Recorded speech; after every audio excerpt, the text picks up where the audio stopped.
This guy's calling me a zabra. Yo, I don't think our listeners know what the fuck a zabra is. And they are not gonna know, man. So it's okay. All our white listeners, though, at least. Speaking of that, man, why the fuck are people calling you racist at work? What's going on with you, bro? I don't want to go to court, motherfucker. Fuck it. I got a budget for the lawyer, though. Fuck it. Huh. I'm on the run for the month. Woo. Were you with him when he was shooting in the gym? Oh, you... But you wasn't with me shooting. Were you in the with gym? Pierre? Were you with Pierre in Italy? Shooting for the shades? Got a budget for the lawyer. Bro, I gotta buy shades that my grandfather, would wear. Exactly like fucking Chanel. Our homie at Optic Prestige, bro. That's a shout out. Yeah, we're giving you the plug, bro. It's a shameless plug, bro. That's a legit plug right there. And you're a ridiculous CTV interview, which I loved and I laughed at all the same, bro. What was the dude's name who interviewed him and shit? That old NFL. Like Henry Burris, bro. That guy. Hannibal Burris? Fucking no. Fucking Henry Burris. What is a comedian doing on CTV? That guy has a parking space in between his two front teeth. I couldn't think of anything else but his teeth, bro.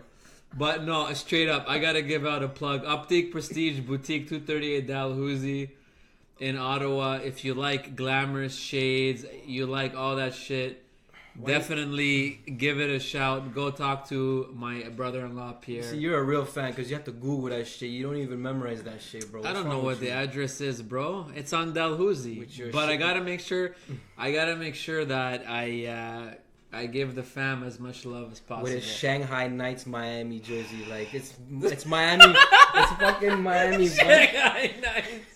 Like it's Miami Vice, but your shit looks like Shanghai Knights. So for all the listeners that can't see us right now, George is hating on me because I'm wearing a Chinese knockoff of the Miami Heat Vice jersey. He's calling it Shanghai Knights. We got like at least 8,000 subjects to go through tonight. Okay, we got a ton of topics, but let's just talk to me about your racist ass. First things first. First things first. Rest in peace, Uncle Phil. That's it. All right. That's how you got to start. There you go. Exactly. By the way, that I think the 5-year anniversary is coming soon at the end of the year, bro. Like December 30th or something like that. So we gotta give Uncle Phil, James Avery, the biggest. He was the best. Uncle on TV, bro, straight up. Yeah. Alright, fuck it, bro. We're gonna segue this shit very unsmoothly into what you was talking about last week on the show, talking about how we want to please motherfuckers out here. I was venting last week, man. I was cheesed, man, because I find that a lot of us, we have things inside of us where for some godforsaken reason, all we ever want to do is please motherfuckers. Whether it's people at work, your friends, it could be anything, man. It could be peer pressure, could be talking about things that you don't actually give a shit about. It could be telling people things that they want to hear, and it fucks you up a little bit to actually try to please these people.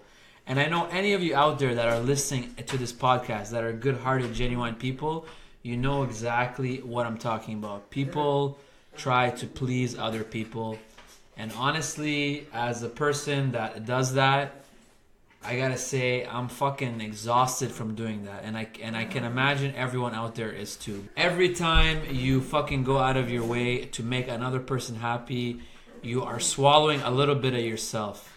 Pause. What, am I pausing or what? No homo. Oh shit. He said swallow yourself. Pause. Damn. This guy actually paused. This motherfucker, you scared me, bro. I was in the zone right there, bro. You fucking. I'm so sorry, bro. I don't want to apologize. That was my fuck up. Go ahead though. Go ahead. Swallow yourself. Pause. Because every time you go out of your way to please these motherfuckers, there's a part of you that you're swallowing. It could be your pride. It could be your manhood. It could be your ego, your womanhood. It could be anything that it is that you're swallowing, and it's just to please other people. And it's a damn shame, and a lot of the times it puts you in these predicaments and situations that you don't want to be in. I can talk from a personal perspective. Some employees that I manage, I go out of my way to try to make them as happy as I can. I bust my ass. I try to make them feel like they're wanted, accepted, a part of the team. And at the end of the day, I feel shitty for it. I don't even feel good. I feel good in the moment, but then I come home and I'm like, man, this guy or this girl basically walked all over me. And George, the reason that I'm talking about this right now is to try to understand why. Why are there people out there that go out of their way and do this? Is it to get love, to gain some kind of affection that is a gap in their life? In your opinion, why the fuck do us motherfuckers do that? Why? Yo, first of all, you're the manager, so I'm surprised it's not the other way around. Usually it's the manager who's the pain in the ass that wants you to do shit for him. And the manager steps on you. The manager shits on you. The manager don't give a fuck about you. As long as you do what he wants you to do or she wants you to do, then that's whatever, for their own personal or professional gain. A part of me, why I act like that is because... Your heart's way too big, George. Your heart's way too big. I have been in a position where I've had a manager that acts like a dick. And anytime I've ever had like a managerial job or an ownership job, I always think of those asshole managers and I try to do the exact opposite of them. Yeah. I can't suck myself in and stoop to their low ass motherfucking level. Shit, shots. And I go out of my way to not be like that. But there's still some people, they will walk all over you even if they know that you're their manager. And it could be a jealousy, man. It could be anything. There's a lot of motivations out there why people act like that towards the person that's acting good to them, you know? 99% of the time, I feel like it is envy and jealousy. And the other 1% of the time is just because there are people out there that are actually dicks. Wow. Yo, that's crazy. The fact that you try to do the opposite of them and you're trying to go against the grain and not try to follow tradition of being a dickhead. In any working environment, whether it's public, whether it's private, you know, sector, whatever sector you're in, these kind of shits need to get addressed at work, bro. Like, they need to address that shit. Like, yo, if you're in a toxic environment, like, you either let it get to you and it kills you, like, mentally, emotionally, and it just drains the fuck out of you, or, yo, you be a fucking man and you speak up. You know what I mean? Because, like... Or a woman. Man up or woman up. just be the better person. Yo, you can't let that shit get to you, because when you think about it, yo, you spend, like, almost half of your day in a working environment. Yeah, man, even more. Honestly, I spend like a majority of my day away from family and especially wife and you, all that stuff. Especially you, because I'm part of that 9 to 5 bullshit life. But I don't give a fuck. I'm getting paid, so whatever. But at the end of the day, you still spend a lot of your time away from home, away from family, and especially you're that guy that like does 12-hour, 13-hour shit, bro. That's too much. That's more than half your day. That's one. Look, my guy's shaking his head, and a fucking gray hair just popped out of his head. Bro, I got all the grays coming. Oh, and bro, I'm gonna join you soon. Yo, I just thought about something. That's what you wanted to talk about, the whole beard gang shit. What's up with all that? You want to talk about beards and shit? Beards, man. Not I beards. fucking love my beard, bro. Oh, your beard, yeah, but wasn't that like I fucking love my beard. Was it not bro. like a white man thing? No. So about 2 years ago, I decided to pull a social experiment. Okay, I wanted to do a social experiment where I said, okay, I'm Arab. I know I'm Arab. I don't really look Arab except when I have a beard. So I'm gonna see how different people act towards me if I have a beard. True. And George, I'm gonna tell you right now, it's been 2 years. Not one day has gone by where I have not been exposed to a racist comment, look, or some kind of environment. Till this day. 100%, bro. Even if you look on Google reviews of our pharmacy, mad shout out to Centertown Pharmacy at 326 Bank Street. Wow, the plug. You trust me, you'll see 5-star reviews all the way down the board. One review will say fucking Arab pharmacy. Straight the fuck up. All because of the one guy. Reviews, all because of one girl. Yeah. And I'm telling you, not one day, every day that goes by at the store, always there's patients or clients that ask me where I'm from, what my background is, all this kind of shit, including things like, oh, hey, you know, in your culture, is it a normal thing you don't allow females to drive and da-da-da, bullshit like that. And I'm telling you, bro, this was never an issue before I had the beard. So going back to your point, definitely people are fucking racist 100%. And I know that you feel like that too, man. Because we're obviously people of color. Like, we're ethnic people. I'm actually jealous of you because your beard is like one of the illest fucking beards I've seen in the city. Like, that shit. And when I met you, you didn't even have that. I know. I think you had the Masari chin strap. I had a mad chin strap, bro. Or some type of bullshit. I had a legit, man, I had a legit Bro, one. you like 10 years late with that. You know that, right? Like, that shit was back in like 05. Like, No, I had it from 05 until the time I met you. Oh, get the fuck out of here. Bro, I had it for a minute, bro. So you bumped that, be easy, homie. Let's pop a bottle and let's pop some chin straps. And Nah, man. Honestly, man, that's crazy that people's interactions or people's views and people's opinions on you change just because of how you appear in front of them. The facial hair, really? You're just gonna go ahead and say it's a fucking Arab pharmacy all because of one man with a fucking beard? Yep. That fucking beard probably costs more than or it's probably worth more than your whole goddamn life, bitch. Leave the man alone with his fucking beard. And in fact, we're in a day and age today where everybody fucking likes beards. Everybody loves, women love beards, man. They be loving beards. If it ain't my mom, cause my mom, shout out to her, man. That's my mom. That's my queen right there. She fucking despises facial hair. Period, bro. She wants me to look like Mr. Clean. Why is that? Why shave my like fucking that, head? Shave my beard. Maybe because your mom knows. Maybe because your mom knows and is like wise enough to know that there's enough people out there that are fucking racist, like they act towards me, for example. But what if she's racist? And your mom is trying to avoid that. What if she don't want me to look like a Lebanese guy? What if she don't want me to look Middle Eastern? What if my mom, she actually is working for the white man and she wants me to look like the motherfucking white man? Bro, You never know, man. Maybe. No. I'm never gonna throw my mom under the bus like that. Never that. I just think my mom. It's if you maintain it. Listen. In all honesty, she don't mind facial hair as long as you know how to maintain that shit. If she looked at you, she's like, "Alright, my guy George, you know he's doing his thing. He's cleaning his beard. He trims that shit. You know what I mean? Yeah. But if you're gonna end up looking like Harden mixed with Ross type shit, Ross. I mean, even them shits, they look like. I'm on a run for the month. Whoop. In the bucket. Even though Harden's beard looks like a fucking hot air balloon in his face, that shit somehow manages to still look well and clean and well maintained. How the fuck does he do it?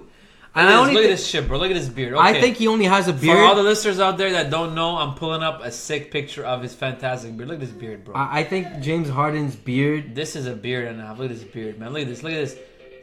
Look at the architecture of this beard, bro. It is some real. James Harden, the best beard I've seen. That's a mathematical equation, bro. The circumference on that bitch.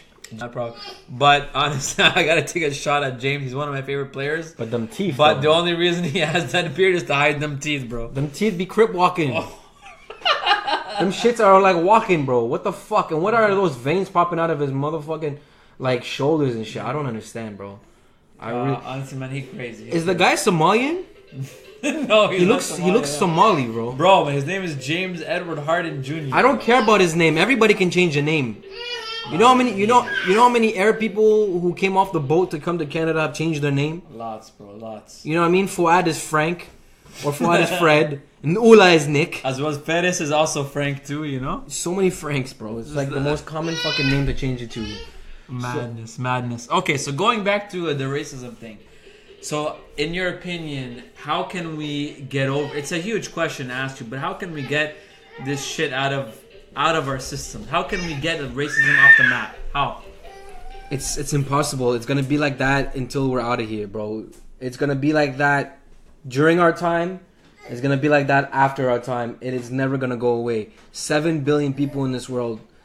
There's at least gonna be one person out of those 7 billion that's always gonna remain racist, no matter what. There's always gonna be racist people in this motherfucking world. In fact, I'm gonna pose you. Okay. Oh man, I gotta tell you a story. Okay, so tell me. It's not a story of mine. It's actually a story that I saw online. I got you. And it reminded me of something that would happen to us. You know, with my mom and my grandmother. You know, God rest her soul. So I'm watching this video of this girl at the doctor's office. She's at the hospital, right? Yeah. And she was with her mom and her grandma.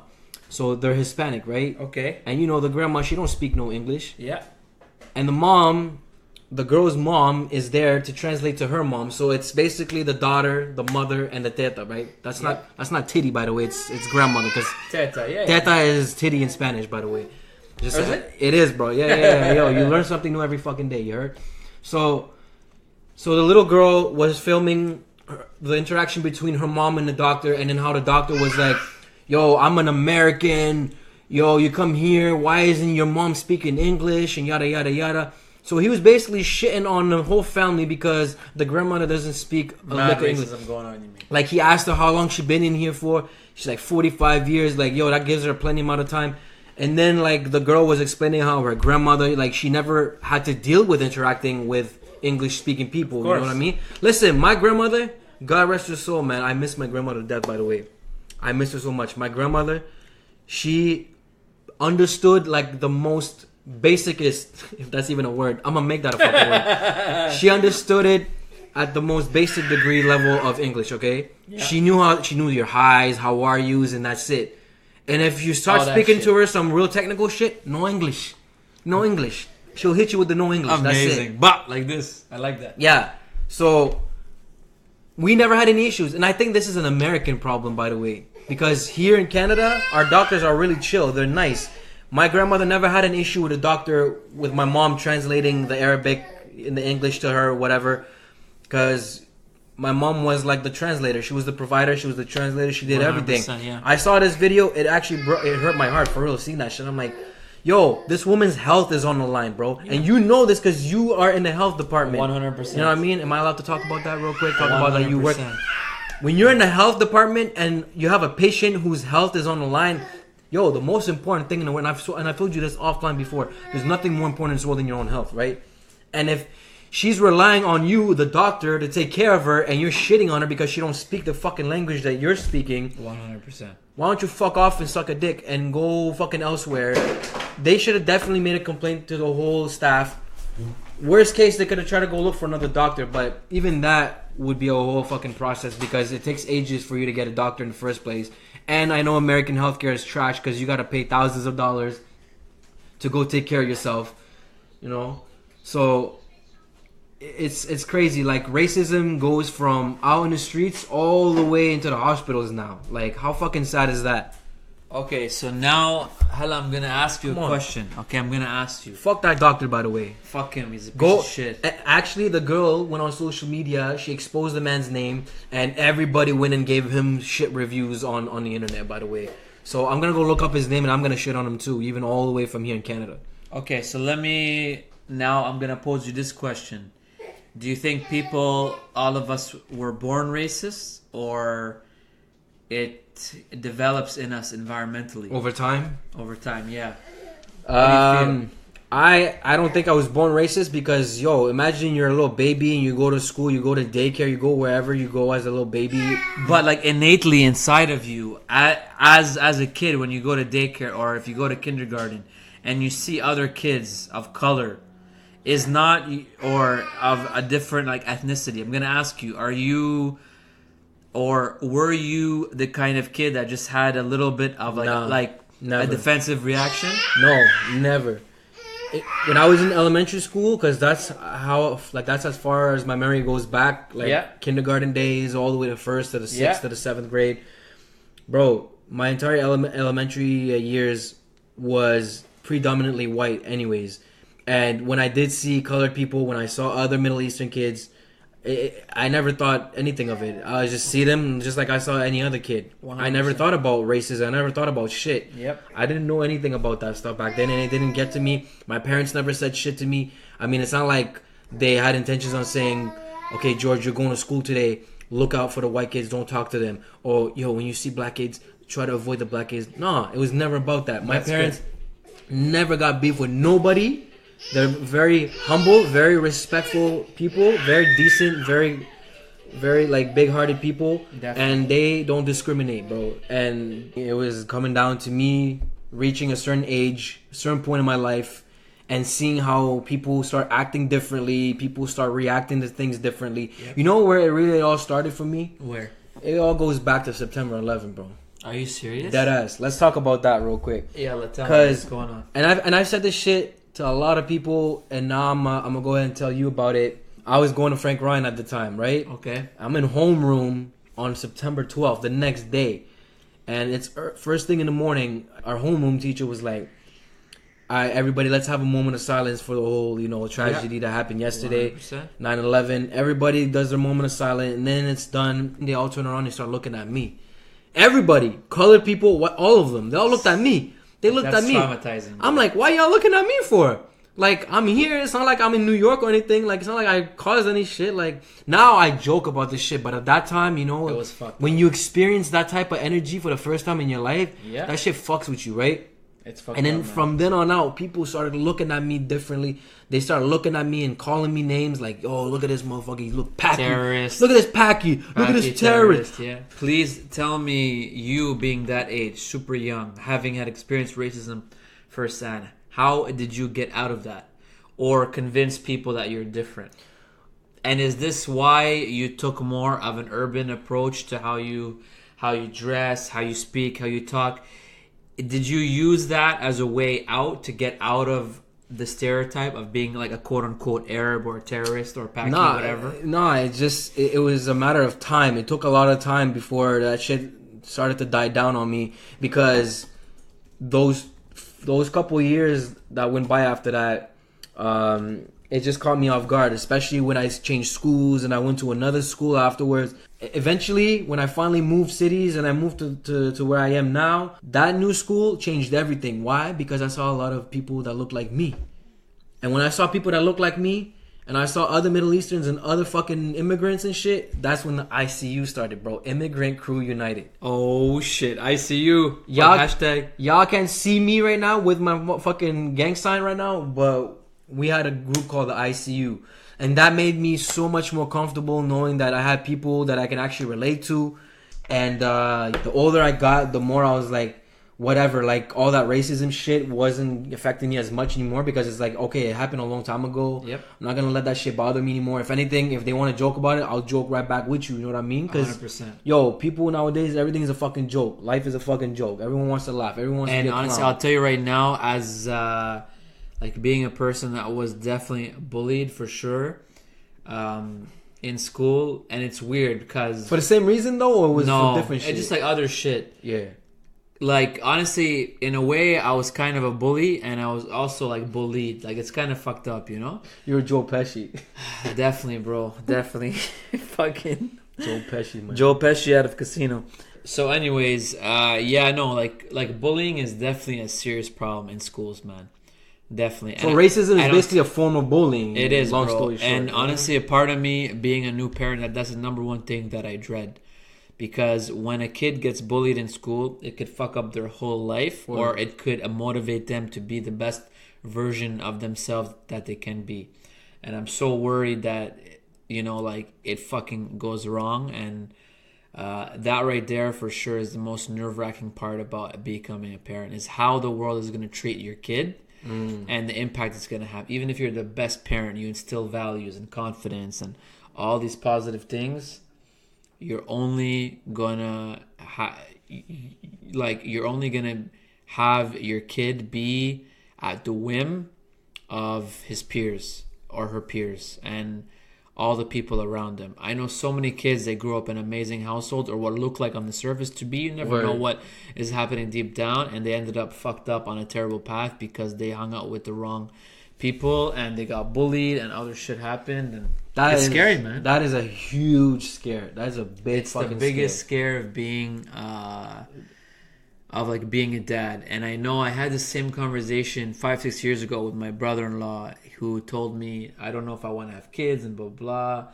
And I said, why? Like, I said, come on, it's a blessing to have a kid. And he brought it up, and now I feel his pain. He said to me, I'm afraid about what this world is going to do to my kids, and now he's had 2 kids, and I love those kids, and I have a kid now, and part of me says, fuck, I know exactly his feeling, and it's scary, man. No, the scare for me is, I'm not a parent yet, but is knowing that no matter how great of a parent you are and how great you raise your baby up until the point where it's time for them to go to school, once they open that door and they go ahead and they enter that new school, and then you see that there's a bunch of other kids who got shit parents. Of course. Because shit parents, sadly, they still exist. Definitely. Those shit parents versus your great parenting, yo, all that great parenting of yours, like I feel like it kind of goes out the window at this point because you don't want, because you're fucking scared that your boy or your girl goes to school and then they surround themselves with those kids who got shit parents, and then that influence starts to like Definitely boil up. You know what I mean? terrible, It starts cooking up. It's terrible for sure. It's terrible. So yeah, man, and I used to be super scared of just having a daughter, period, because of all the fucking bullshit that comes with that, with them growing up and all the harassment and all that stuff. And you know what? That's a valid concern, and a part of me is happy now that there is a Me Too movement, because if we ever have daughters in this world, hopefully it'll be a better place for them, man. See, that's really good what you just said, but my issue with, or my scare or worry thing about having a daughter was, I'm scared she won't grow up being a hoe. Like, as sad as that is to say, because all that bullshit that you see and girls be hoeing around and whatnot, and you can't control that, obviously. They do what they want to do, and I'm just scared that my daughter, if I have a daughter one day, you know, because obviously, you know, with them turning into teenagers, those are probably one of the worst phases in your life as a parent, is when your daughter reaches the teenage years, bro. 100%. All the fucking... what's the word I'm looking for? Okay, so all that is valid, but I gotta stop you right there because I want to ask you: is it okay for a guy to go and be a hoe, but like it's not okay? Oh, the old double standard shit, the double standard shit. Yeah, bro. You're gonna bring the double standard? I have to bring it on you, bro. You know what? Because honestly, what's the difference? Right? At the end of the day, it doesn't matter, man. Yo, a guy being a hoe, a girl being a hoe, it's the same thing to me. You know what I mean? Actually, we talking about babies and whatnot. Yo, your boy Wade. I gotta give a shout out to so many shout outs Wade, tonight, man. Goddamn. I gotta give a shout out. He had another kid. God bless him, with him and Gab. It wasn't a side baby, by the way. It was not a side baby. Man, this guy, he's slick. He got away with having a side baby, and he kept the Gab union. Yo, he's a sneaky dicky, bro. Tell me what happened with that. Like, how did he get away with that without being in trouble and without? He got out of it by saying, "Oh, it happened when the two of us were on a break and we weren't in you know, like official relationship because we were fighting and this and that." But man, that's a bullshit ass excuse. I'm telling you. And obviously, but I think at the end of the day, if you're Gab Union, you gotta know you're dating or you're married to D Wade. Any basketball wife. Any athlete, wife or husband, has to know, man. The chance of like fucking around is always gonna be there. And the D stands for dick. Exactly. The D Wade. Yeah. But no, man. He had another kid by as like surrogate means, and that's great because I know that Gab is a little bit older than him, maybe by about 10 years or so. Yeah, 10 years. 10 years solid. That's crazy. It doesn't even show, Yeah, it's in her mid-40s, bro. So you know what? I got to give them props. They had a beautiful little daughter. And they have the meanest, the most badass godfather, Udonis Haslam, as the baby's godfather. For real? This motherfucker's gonna kick some ass, bro, and you know that. Yo, I was the best godfather to have. You know, they were playing last night, and you know what's funny about last night? What that? Against the Spurs? You know what the final score was? Did you see that shit? The same. It's the same shit as Game 7. What the fuck? Amen. Game 7, 2013, brother. Love it. They beat them. The best series I've ever seen. Even before the game started, I saw the little promo video for the Vice City, and they're, you know, promoting the real fucking jerseys, not from Shanghai, but the real shit. Don't hate on my Shanghai Knights, from the Suyang, the real shit that came fresh out of like the Miami Heat fucking NBA store. I saw Udonis Haslam in the video, and I'm like, my guy's been in the league the same year, you know, as all the other dudes like LeBron and Wade and Melo and them. Yo, he got drafted the same year, and he's been A1 since day fucking one with Miami. He never left. But that guy did not get drafted at all. Man, he was undrafted. The Heat invited him to camp. Is that how he got in? Yeah, bro. Oh, I thought he was drafted. No, he's a warrior. Holy shit. Bro. So that is a true badass then. Undrafted beast of a man. Like, the thing that I like about Udonis, what makes him so authentic and real, is that he was born and raised in Miami. Like, he's Miami bred, this guy. He's 100%, bro. He's all about that. Even his school, man, he went to college in Florida. So he's everything Miami. Like, do you think it was set up for him to be drafted by, or to be undrafted by them? Or like, well, actually, because his case is different. I think the Heat are just lucky because he was born and raised in Miami, it's easier for them to do a background check. Because all they have to do is back channel to coaches that are from that area, you know. Because that makes more sense. Because I was gonna say, like, imagine if he did get drafted, and it just so happens, it was destined to be. He got drafted by, it's like LeBron, the boy from Akron, and then he gets drafted by Cleveland. 100%. It's all Ohio ting. 100%. But this guy's a Miami ting, and he's been with them. He never complained about leaving. He never left. And honestly, me being a Dwayne Wade lifer, he's my favorite player of all time. I will never get over the fact that for a year and a half he played for other teams, you know? That was pretty sad. It's always a stinging fact whenever I think it kind of tarnished the whole image, you know? But yeah, especially when you were doing that in a span of one season. You were with Cleveland, and then like the next night you go back to Miami or Chicago. No, it was Miami, and then it's like, bro, like, if anything, it would have been destined to be to have him as a Chicago Bull player if you want to go with the whole city thing. But that Chicago thing is actually there was like rumors for ages of him going to like Chicago even before, like when he was in his prime. No, or was that more like LeBron? No, man. Like there was. Must have been a lot of rumors. You know this shit. Look, there is one thing that I do understand about the whole process. Dwayne Wade was never the highest paid player on his team. Even in his prime. In all the years of playing on the Heat, he was never the highest paid player. Never. Who was higher than him, bro? Shaq. Udonis? No. Shaq was when Shaq was there, but like after Shaq left. Bron. Yeah, but there was like a little gap between Shaq and Bron before LeBron came, no? Because Shaq left in what, like 07, 08? There were other players earning a lot more. Bro, you gotta tell me right now. I need names. You can't just not say names. I think it was like Jermaine O'Neal was paid a lot. Holy fuck. He was paid like $18 million. Yeah, bro. So, and I understand, and the whole source of it came in the summer of 2015 when the Heat, instead of giving max money to D Wade, they gave it first to Hassan Whiteside because they didn't want to lose him. That irked him, and that's what begun all the bullshit. And I get it, but at the end of the day, he could have worked shit out. But his girl was posting insulting shit about Miami Heat on Instagram. The guy was posting fucked up shit. Like, there was just a lot of shit going down, you know. But either way, it's come back full circle. He's gonna retire with the Heat. There would be no other way to end that story. And there's no other way to end this story, bro. It was a sick pod. Yo, hold up. Before we leave, you should not notice we never even introduced the fucking show. We never even like introduced the title of the show. Like, yo, 2 G's in the fucking pod. There's no need because our boy George here has the badass intro, bro. So it's all good.